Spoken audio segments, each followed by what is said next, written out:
se chen nan bia thu tin kim mi lanin iliam le si mo mel ma an ka bia thu der mai in lo don sual wang lo ni sui long in lo her zog le ka thin lai lung ruk mangai na i tan ka hlan ni ta ka ni ita kani nang po katani zel tu mangai na parang ivultir zelang kan karahia fanau mal tuan soy tu na mangai na bia tu dirin pomikan zelang ita kani mangai na fang kim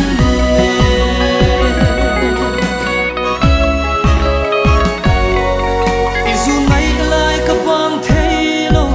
le na kwa mun lo vang mo lo ni le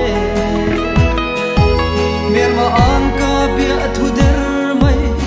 ka chai sual nang sa mang chen